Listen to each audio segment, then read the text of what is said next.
Okay. Good afternoon, everyone. Thank you for joining us. We're excited to talk about niche careers in social work. We've been looking at different careers. A lot of times we get stuck in, oh, I can only work in an agency, or I can only work in child welfare, I can only work in specific places. But there's so many things you can do in social work and so many spaces you can be in social work. So last week we did have a presentation on prevention science, which was awesome. But this week we're going to have another awesome presentation. I want to say all that presentations are going to be awesome, actually. So every week you're going to hear from someone over the next few weeks. But today you're going to hear from Dr. Goldblatt Hyatt, who is an academic clinician, an administrator, and an author with nearly 20 years of experience in the field of social work. Their area of expertise is perinatal mental health and an express focus on reproductive justice and empowering individuals and their families to make reproductive decisions that are truly best for them. Their published ACCEPT and Double Rainbow models are the only mental health interventions available for clinicians working with individuals who have ended a wanted pregnancy. Their work can be found in academic journals, commercial websites, and in books. So I introduce to you Dr. E, who is going to share on reproductive justice. Thank you so much. It is such a pleasure to be here. I'm going to pull up my slides. All right. So it really is wonderful to be here with students who are, as I've been able to experience, just the most passionate and excited about the work that we can do in the field with regard to reproductive justice. So today we're going to be talking about what social workers need to know. I want you to first consider whether the programs you've been taking part in or took part in have provided any education about abortion, maternal morbidity and mortality, or reproductive health care. And if so, think about if this was done with a broad stroke, or if there is a focus on populations that have not traditionally had access to these services, or how to best help them. And just take a moment and think on that. And maybe you can answer in the chat yes or no if you've had any education about this. Let's see if anyone pops. If you can say, yes, I've had some education about this, or no, I've not really talked about abortion or reproductive health or maternal morbidity and mortality in the classroom. A little bit on maternal morbidity. This is a pressing issue in our state, especially. Right. Well, as you think on that, same as Rita. Yeah, so a little bit of discussion on maternal morbidity. So as you think on that, I ask this because the Council on Social Work Education does not explicitly mandate coverage of abortion, reproductive justice, and sexual health, and yet these are major issues dominating policy and practice in the current era. I was part of a team that surveyed 626 students across BASW and MSW curriculums from 4 regions, and the findings were stark. For example, 86% indicated that information about abortion is not regularly happening in class or field. 53% indicated that abortion is never or rarely discussed in the social work classroom. Over 36% of students reported they don't know how to assist a client who requests information about abortion. Only 37% indicated that the profession's stance on abortion has been communicated to them within their social work program, and 30.3% said medical and social justice issues related to abortion were covered in the classroom. Social workers provide the majority of sexual and reproductive health care services across the country. So why aren't we talking about this, and how did we get here? Well, the answer lies in reproductive justice, which is not new, but is especially needed right now as attacks on the right to have a child, the right to not have a child, the right to parent in safe and healthy environments, and the right to bodily, sexual, and gender autonomy are under attack more than ever before. RJ is a human rights framework that, through the organization of feminist Black, Latinx, Indigenous, Asian, and queer people in the late 1990s, transformed the abortion discourse into a broader social justice claim. Issues of economic justice, the environment, immigrants' rights, disability rights, discrimination based on race and sexual orientation and a host of other community-centered concerns all affect a person's decision-making process. Much of my theoretical information for this presentation comes from Loretta Ross and Ricky Solinger's seminal work on the topic. So I'd ask you to consider, what then might be the difference between having a reproductive rights orientation and one that is of reproductive justice? You can just kind of, again, put in the chat or some ideas on what is the difference between reproductive rights and reproductive justice, because they're not exactly the same thing. Take a moment and think about that, and I will give you the answer. Static policy versus equity and repair. What a great way to start off this conversation. What a great way. So reproductive rights focuses on protecting individual legal rights to reproductive health care, especially abortion. It's often called the pro-choice movement. An RJ framework, on the other hand, is, and I quote, a movement building and organizing framework that identifies how reproductive oppression is the result of the intersection of multiple oppressions and is inherently connected to the struggle for social justice and human rights. Reproductive justice argues that social institutions, the environment, economics, and culture affect each person's reproductive life. The issue here is one of intersectionality, a focus on the vulnerabilities of individuals with multiple systemic oppressions in their lives, and an integrative approach that acknowledges the exclusion of people, especially people who have been minoritized and marginalized, from access to true reproductive choice and decision-making in their lives. So, if we bring together reproductive rights and social justice, we have the equation for reproductive justice.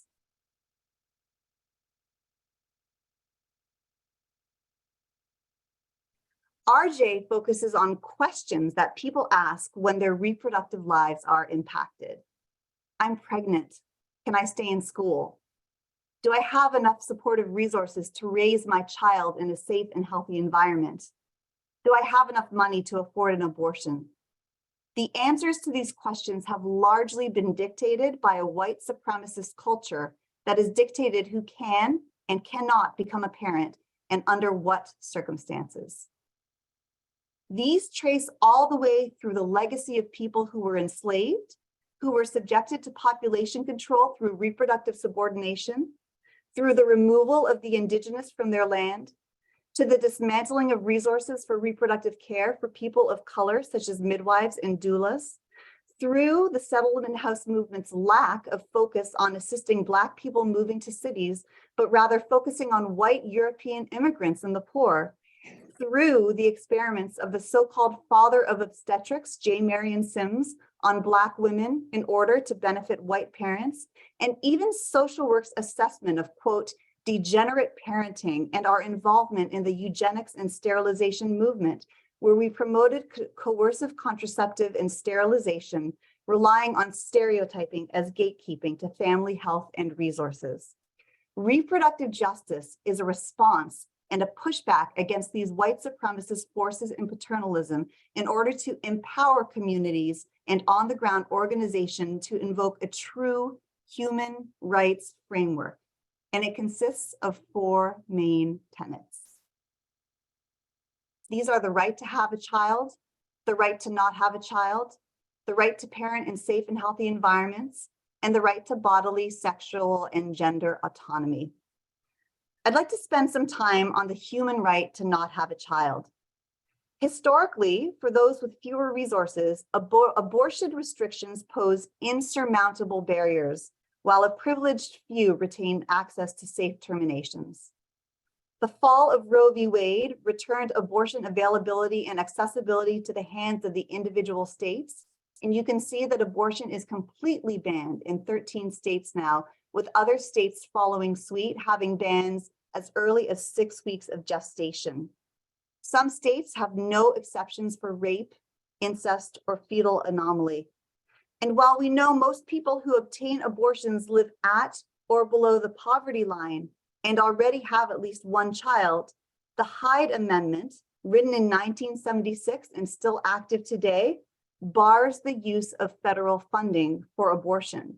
This means that people on Medicaid, military personnel, federal employees, teens receiving care through CHIP, and federal prisoners cannot use insurance or federal funds for abortion.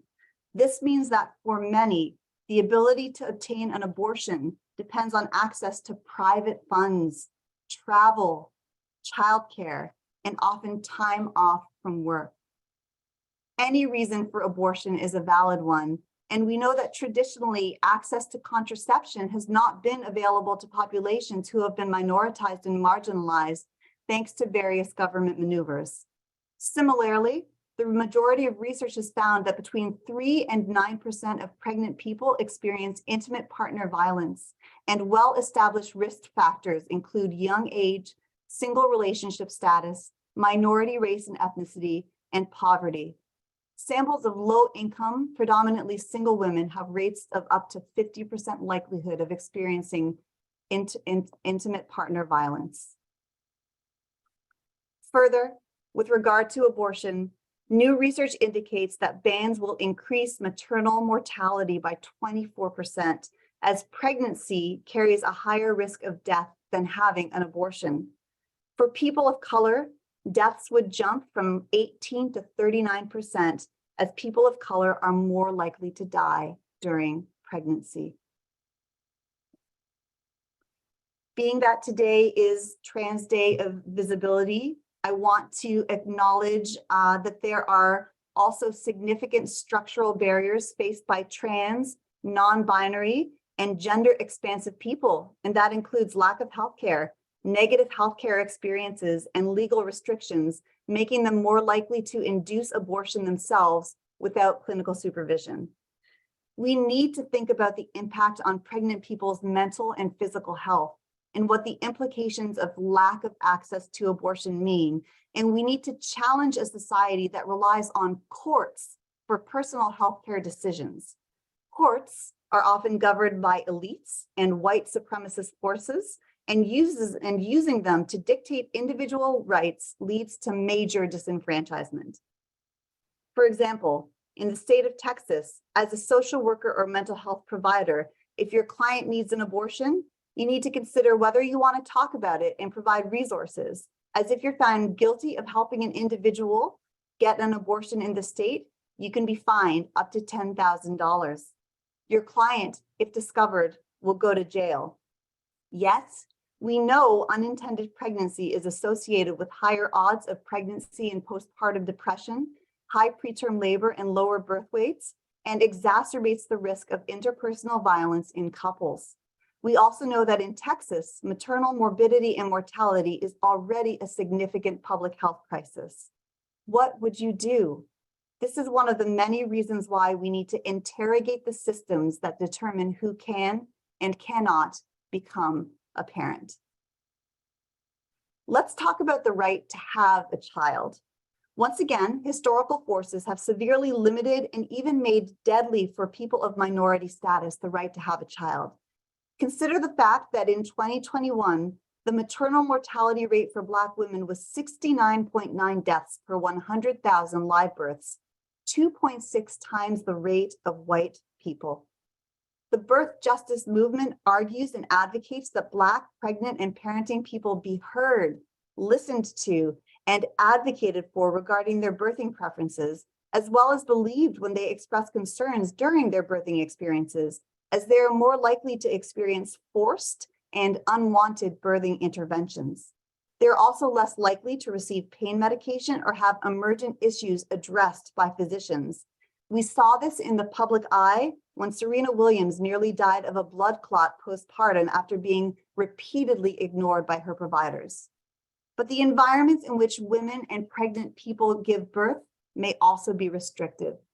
We know that the number of women in prisons and jails has increased by 750% between 1980 and 2017, and women are twice as likely as men to be incarcerated, despite these being for non-violent offenses. Though federal law prohibits the shackling of people who are incarcerated in giving birth, There are easy loopholes here. Shackling is prohibited unless an official decides that there is a flight risk, harm to self, or need for medical safety. One 2019 study documented that 83%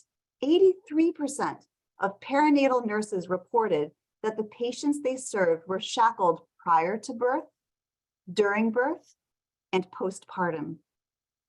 We know there's an overrepresentation of children of color in the child protective system, and that pregnant people who struggle with substance abuse are more likely to be reported and have their babies removed. Pregnant people of color who struggle with substance abuse are more likely to be reported and have their babies removed when compared with white people and those who have access to private versus public treatment centers. Pregnancy experiences and outcomes can be dramatically different for different people, especially members of vulnerable communities like women of color, immigrants, queer people, disabled people, and those with low income, among others.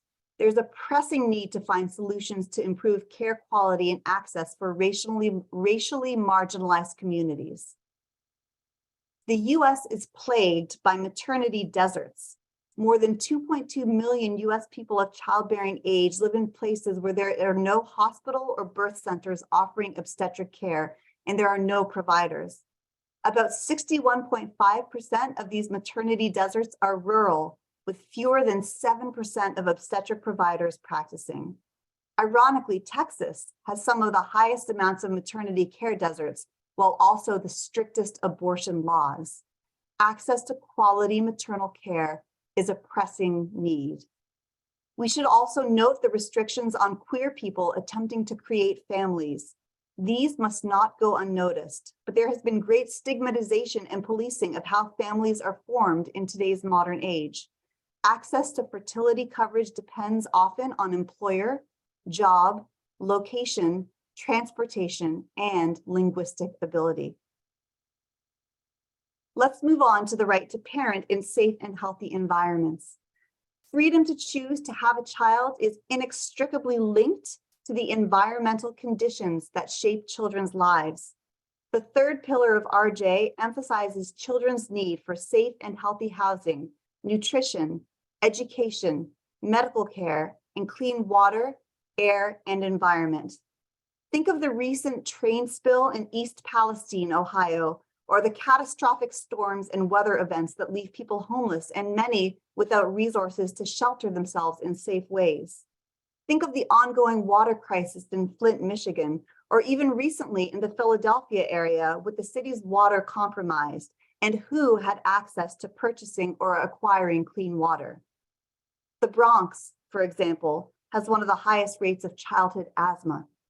Furthermore, the most recent census data shows that 1 in 7 children live in poverty, with half of those classified as living in extreme poverty, and a staggering 71% of those being children of color. While many countries support parenting through extended paid parental leave after birth or adoption and make quality daycare and other economic supports for children a hallmark of their social safety net, the United States is still trailing behind in these areas of support. We know that police brutality is a major issue for children of color, where the over-policing and use of deadly force against people of color is all too common. The right to parent without fearing your child will be hurt or killed is reproductive justice. I would be remiss if I did not address that there are currently 427 anti-LGBTQ bills in the United States being tracked by the ACLU. These include limiting, blocking, or excising gender-affirming care, erasure of queer content from education, prohibition from restrooms, forcing teachers to out students, preventing trans students from participating in sports, weakening non-discrimination laws, and more. The right to sexual, gender, and bodily autonomy is the fourth tenet of reproductive justice. We must engage a posture of radical informed consent, knowing that people of color and those who have been oppressed are more likely to be coerced into unwanted procedures or be erased from them altogether. This means that social workers must ensure that consent is person and community centered. We must trust that clients know best when it comes to reproductive and personal decision making. And we must actively block coercive and anti-choice materials. We may even need to engage in civil disobedience for this to happen in order to honor our clients' wishes. Clinicians cannot solely be the judge of rationality and competence. We must consider the unique circumstances of each individual when it comes to how, when, and where they make decisions for themselves or others, as sometimes decision-making is a shared process or a group process. We must ask who is truly free to consent in a context of broader social, cultural, and economic areas that impact the true level of voluntariness, health literacy, and understanding an individual brings to the table when engaging in consent. I want to remind you that as part of our code of ethics, social workers challenge injustice. And so reproductive justice truly goes hand in hand with our code of ethics, as well as supporting the dignity and worth of the person, and of course, the right to self-determination. So what can we do? First, we can learn the history of reproductive rights in this country well enough to make this a fluent talking point. Show up and speak up at discussions with a factually correct, informed perspective on the concrete ways the United States has exerted injustice over the bodies of birthing people. We can listen to people who are most negatively affected by reproductive injustice. Centering their stories and experiences is essential to inform scholarship, policy making, program creation, and advocacy work. Are you partnering with community organizations to support low-income parents and provide low-cost supportive services? Start by gathering the input of people directly affected before proposing research, policies, or programs. We can get active and join grassroots organizations like Sister Song, All Above All, the National Institute for Reproductive Health, and more. We can support local reproductive health clinics and join the movement. We could contribute to national abortion funds. These provide funding for abortions for those needing care but who are unable to pay. They subsidize or cover care. We can contact our state senators, congresspeople, and federal representatives regularly. Make it clear that issues of reproductive justice matter to you. Whenever a state or federal piece of legislation is proposed, write to weigh in. Staffers keep track of what constituents care about enough to write a letter or place a call to the office. Provide positive feedback when elected officials vote for legislation that supports RJ ideals. We can work to support efforts to overturn the Hyde Amendment and support subsidized quality childcare. We can help to interpret RJ principles and change cultural norms of exclusion and stigmatization. We can help build local capacity and motivation to help families. We can vote. We can vote for politicians who state a clear commitment to anti-racist practices, RJ tenets, and concern for people, particularly those who have been minoritized in any way. We can promote social work scholarship focusing on RJ to build awareness of the connection among abortion, contraceptive access, and a supportive environment for raising children. In your personal life, consciously work to uplift the voices of people of color, LGBTQIA, those with disability, and people who are poorly resourced. Acknowledge how systems of oppression work to minoritize, marginalize, and stigmatize people into silence. Who and how are you promoting and centering voices that have been previously silenced in this fight? Whose stories are you narrating when you stand before lawmakers who would restrict reproductive justice? Lend your voice when asked. Turn up and show up. If you have any questions, I would welcome them. This is my Instagram, my own story of I am one of the 1% of the population that has had a later abortion after 20 weeks gestation. And so the issue of later abortion access is especially salient for me. And I also engage in advocacy at state and local and federal levels. And so I'm going to now stop sharing my screen. and welcome your conversation about this.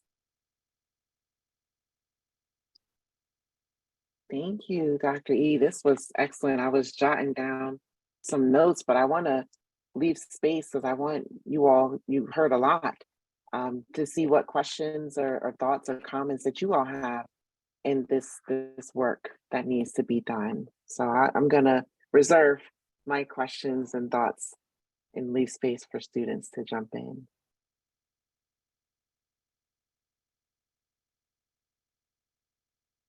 Anybody? If you want to put it in the chat too, that works for us as well. Or you can unmute and share your thoughts. Oh, go ahead, Rita. You want to share your thoughts? Right? I was curious if you could, that was a great presentation, by the way. That was so informative. I was wondering if you could speak to some of the ways social workers can get involved with policy as it relates to social justice. Yeah, I'm absolutely. sorry, not reproductive justice and social justice. So I think the best way is to actually work with these grassroots organizations that generally have policy arms. So looking at Sister Song, for example, is a great organization that does a lot of policy work as well as individual work. The other is the Global Foundation for Girls that is led by Tamaya Tyler, who is a strong proponent of birth justice. So it's actually the folks that are working on the ground that see the impacts of some of these disparities that then come forward to local law and policymakers and propose legislation. So really working with those nonprofits and NGOs can be a great place to start. I know that Dr. Moore-Bembry was also recently involved in speaking with a state representative. Is that so? I do share information. And so I do, if we have things, I have befriended a state assemblyman. Actually, no, he's a state, is he a assemblyman? I have to think about it. But it's interesting because you can bring these items to the table. And so, no, you're right. I did share that with you. I'm like, wait, which one did I do? Congressman Andy Kim, who also, we shared some information with him just the other day in a session that we were able to hold with him and talked about reproductive justice. So he did discuss a couple of things that are on the floor that they're working on down in Congress. So absolutely, you all should reach out to your representatives because there's issues that they're fighting. And I know just with my congressman, he brings a lot of issues to the table that come from his constituents. It's not just, him for himself. He's like, the constituents, they brought this to me. This is why I'm bringing this up. So absolutely. Right. They absolutely work for us. And I think people think that there's like this mystique to policy making, and it actually just involves research, literature review, getting stakeholder information. Anyone can write a piece of policy. So you can even partner with professors, faculty like myself. You can work with people, with physicians, oftentimes physician advocacy groups. I'm thinking of the American Association for Obstetrics and Gynecology, for example, medical groups. Certainly NASW has a policy arm, right? And so it doesn't take, I think we kind of tend to think, oh, there's some special magic to writing policy, but actually it really involves getting in touch with that lawmaker and saying, we want to see this happen. And here are some of the ways that we would like to see this happen, and writing up a short blurb or proposal and going from there. That's a great question.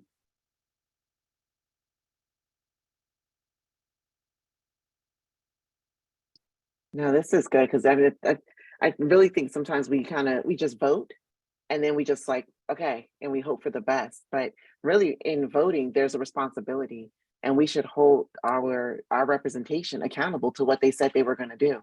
So don't let people slide. I mean, they have town halls, attend those town halls, reach out to their constituent services, send them letters, even if you want to just call.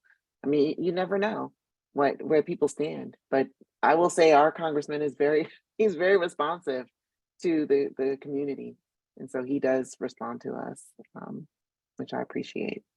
Mm-hmm. That's excellent. Other thoughts or questions that you all might have? Oh, here's one. Research on increasing RJ fluency, speaking from facts conversationally. Thank you so much, Erin, for that comment. Yeah, and I only learned about reproductive justice a couple years ago, and it's been around since the 90s, and really even since before the 90s. And I have had to, one of the most challenging pieces of this is I think legislation is changing so quickly. State abortion ban. So if you want to look, there are a lot of trackers out there, like the ACLU is tracking those LGBTQ plus bans. The Guttmacher Institute is tracking state abortion bans, and that's where I get a lot of my information, because it just changes so quickly. And then the CDC has recently released maternal morbidity and mortality statistics that have been updated. And there is an initiative in New Jersey to address that through the wife of Governor Murphy, I forget her, through Tammy Murphy, to address maternal morbidity and mortality through a variety of ways. And I think oftentimes we aren't as connected to the organizations on the ground. So kind of one of my jobs as associate professor of professional practice for reproductive justice has been to create some field placements where we're working with the Partnership for Maternal and Child Health in New Jersey. We're working with Robert Wood Johnson in their abortion clinic and some other field placements to actually get students on the ground so that they're entrenched in this. It does need to become part of dialogue. I think sometimes people are shocked by the rhetoric, that it can be provocative, when we're using terms like white supremacy, anti-Black racism, people can feel like it's provocative, but I think that's a good thing. It gets their attention, gets the attention of people that need to listen.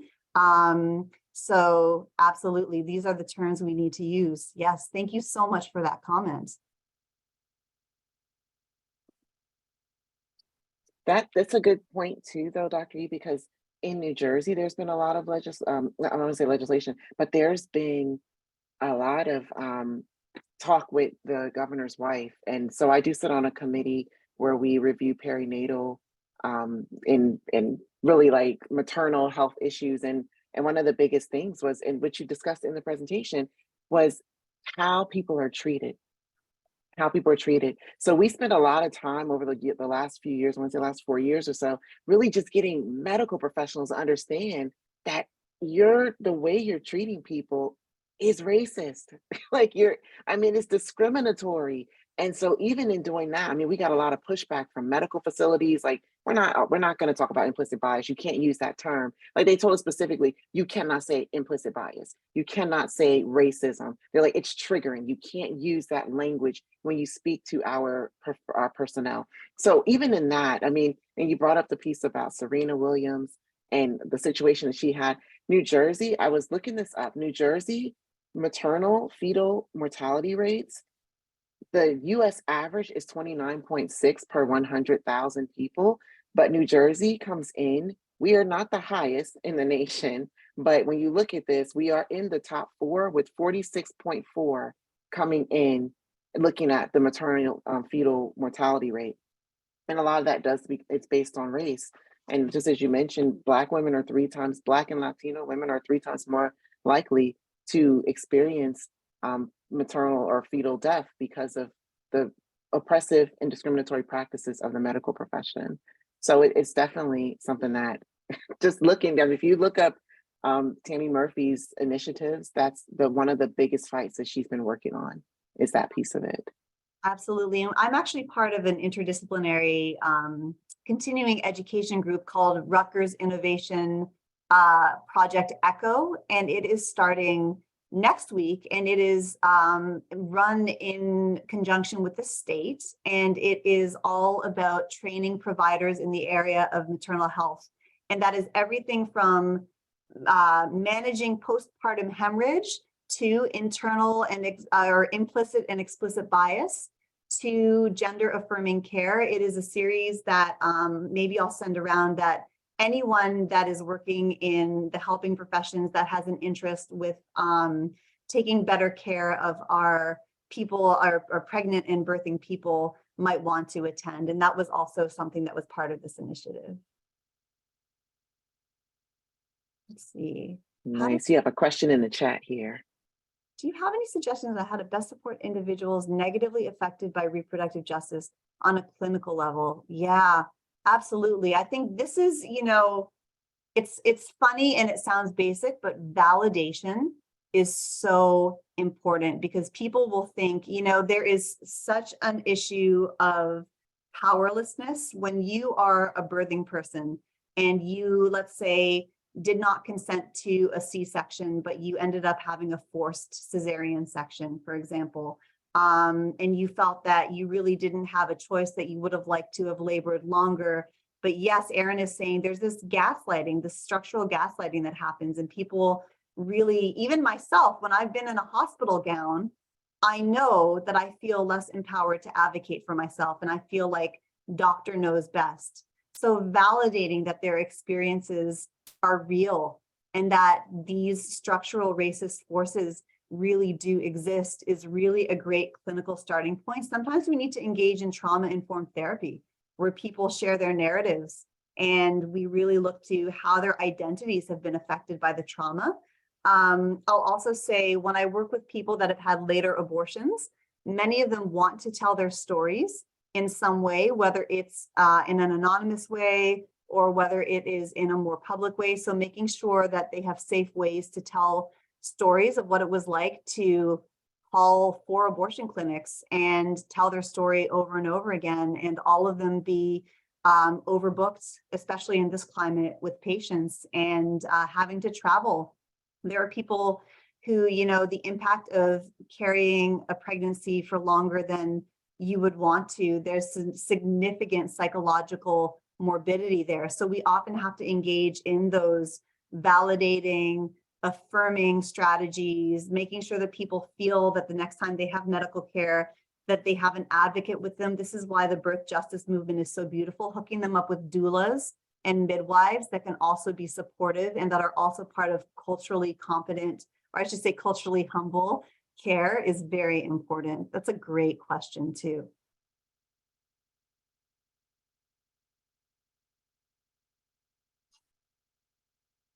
Let's see, someone in Northeastern Connecticut, small hospitals are merging with larger organizations. Many changes relating to cutting services which aren't profitable.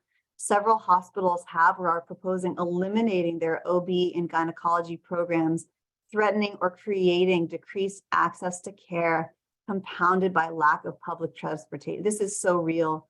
So when we talk about the maternity deserts, and I know even the term desert has been kind of contested because deserts can actually be sources of growth and sustenance. And so some people have referred to it as maternity apartheid, where there is a real kind of structural discrimination and segregation that's happening. But certainly this is a real challenge. And so having to travel for perinatal care, and if you have to travel when you're pregnant and you have to miss work and you don't have paid time off, or you're working a couple jobs, or you have to have someone else pick up your kid from school, or you have to bring your kid to an appointment, all of these decisions impact your access to care. So that's really, it's really concerning.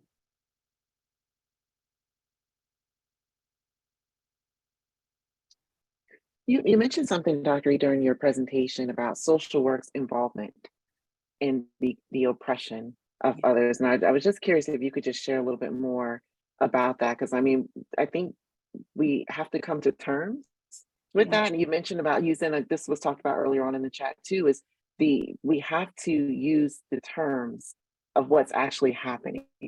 Yeah. And so social work has played a very important role in oppression. Although our goal is to end oppression, but we've continued oppression through a lot. And I was just wondering if you could share a little bit more about how that really plays out in reproductive justice in terms of oppressing the global majority populations. Absolutely. Historically, social workers have sat, when we think about who has been policed in terms of who can be a parent and who can't be a parent, there has been kind of the ideal American parent, which is, the white two-parent family with children. And then there have been those that historically have been deemed unfit to parent, And those are people who are, for example, teen parents.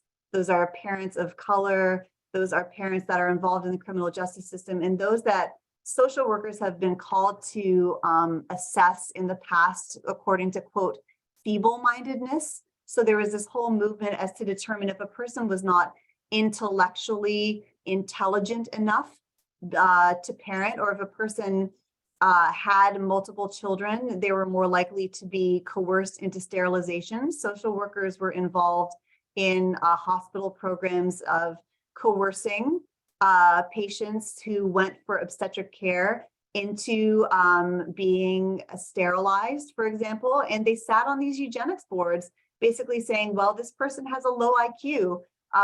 They should not be a parent, or this is a teen parent. We should be removing this child from the custody of the teen, and we should be adopting this baby into a two-parent home of, quote unquote, means. Social work's focus in the settlement house movement, as I mentioned, was not on Black folks that were moving to the cities and who were in poverty, but really focused on white European immigrants and teaching them how to parent. And so as a result, we saw Black and Indigenous social work movements actually come to the forefront and engage in movements like Black Panthers, for example, and other kinds of social justice movements, because social work kind of traditionally has ignored those populations. And, you know, there's been discussions today about the child protective movement and whether social workers are complicit in stereotyping families when they get involved in the system. So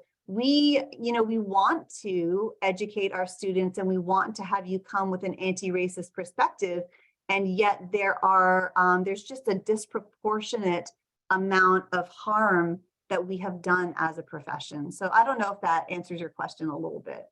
No, this is great. And I think we have to really understand. And I think one of the things we always talk about when you talk about history, right? You have to understand where you came from so that we know how to proceed, and we shouldn't repeat history. And so I think it's really good that we know historically, this is things that we've done, and it's some things that we are continuing to do, especially in child welfare spaces where we have these, we make these decisions and they impact people's lives forever, and then we get to go home.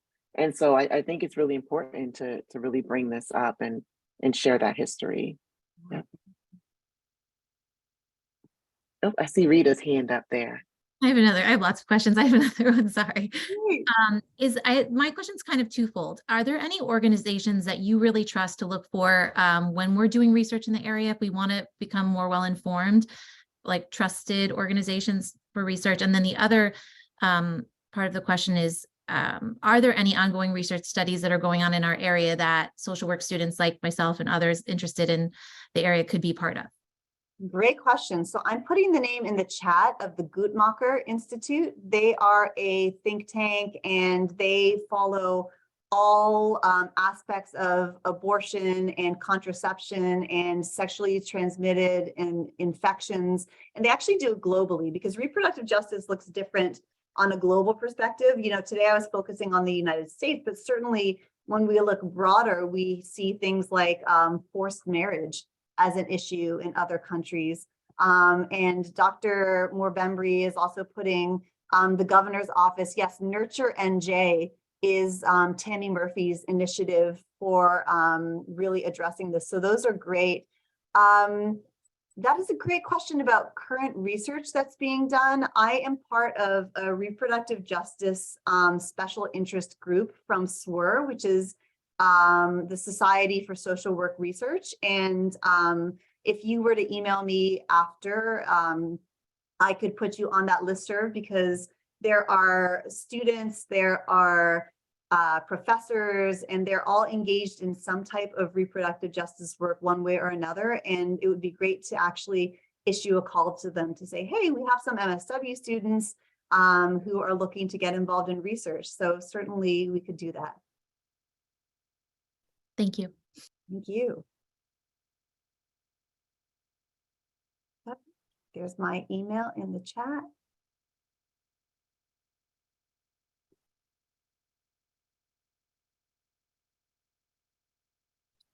There's a couple of oh, that's what I was pulling up. I was pulling up the New Jersey Perinatal Quality Improvement Collaborative or Quality Collaborative. And that's one that I've been working on for a few years too. So that's something too, if you want to just kind of look and see what's going on in the state and different things like that. So I'm just putting whatever resources I see in here. There's another question for you in the chat there, Dr. Yes, E. the internships. So they will be available as of next year. I have connected our associate directors of field education with providers in some of these RJ areas. And so I know that some of them have been internships at Rutgers for a while, but haven't been categorized as RJ. Like again, the Global Foundation for Girls has already been a Rutgers internship provider, but the Robert Wood Johnson Clinic, where you're rotating between perinatal health, abortion, and high-risk pregnancy, that's a new one. The Partnership for Maternal and Child Health in New Jersey is a new one. There's the Southern New Jersey Perinatal Health Cooperative is a new one. And we're working right now to see if Planned Parenthood Federation as well. We're working to try to get internships with them, possibly for 2024. But if you talk to your field folks, some of these will be available as of next year.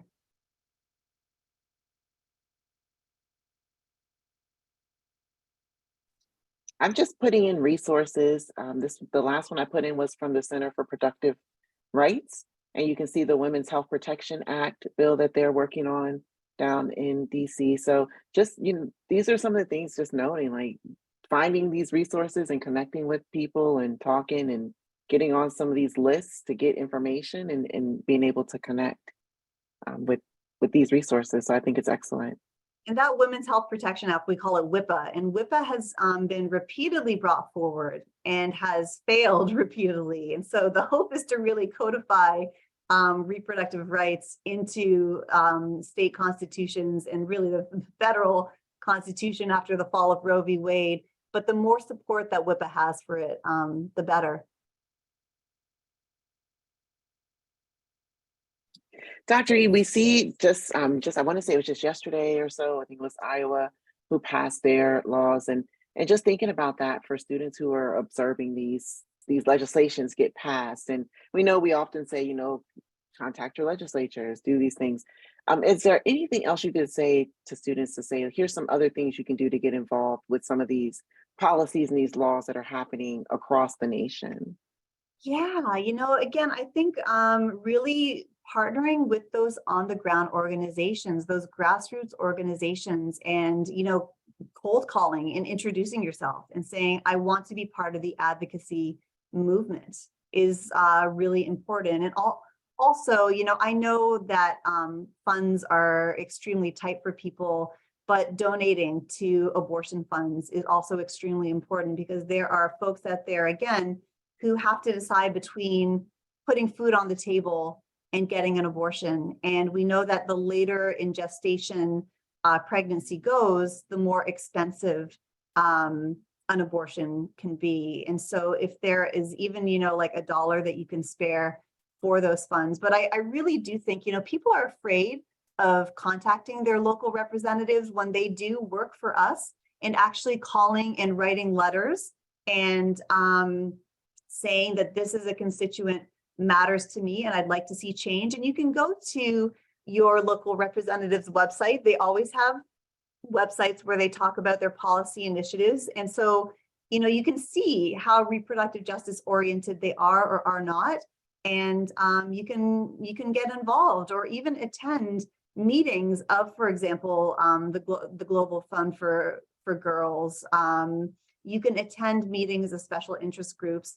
I will also say we're working on a reproductive justice course as well that at some point in the future, we hope to offer at Rutgers. It's not available yet, but we're working to get it there that will really explore this and that will hopefully bring in people who are working in the field to talk about what they're doing to connect students a little bit better because you need those one-on-one connections.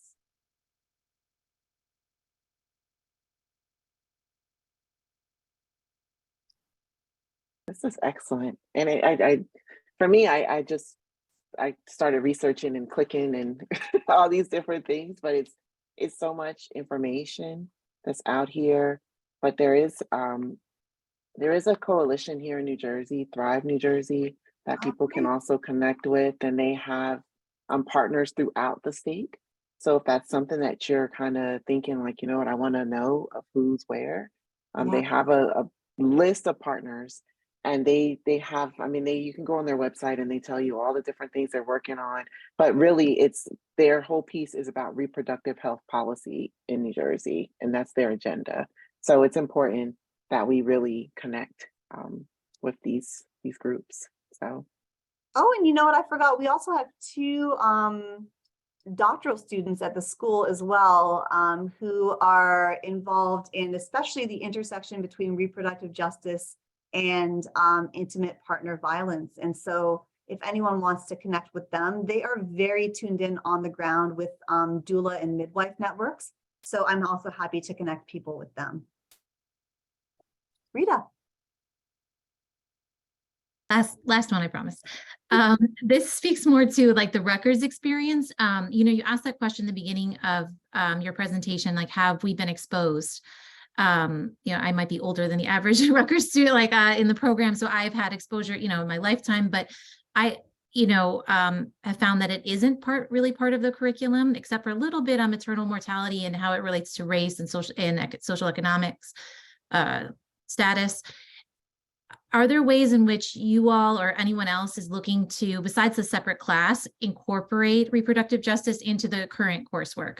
Yes, 100%. So one of the things that I've been doing is I've been meeting with the MAP people. I've been meeting with the clinical specialization people. I've been meeting with, or I'm hoping, I should say, to meet with the BASW people to talk about ways to incorporate RJ. We've already incorporated it, at least I'm teaching the loss across the lifespan class, and in the perinatal and prenatal section of loss, I've done a pretty big chunk on RJ there. And I believe we also are trying to get it covered in our health, our social work and health class. So the goal is, right, like to insert little pieces of it here and there. It relates so much to both macro, meso, and micro levels that now that we're aware of it and its importance, we really are trying to infuse it, and hopefully we'll have some success doing that.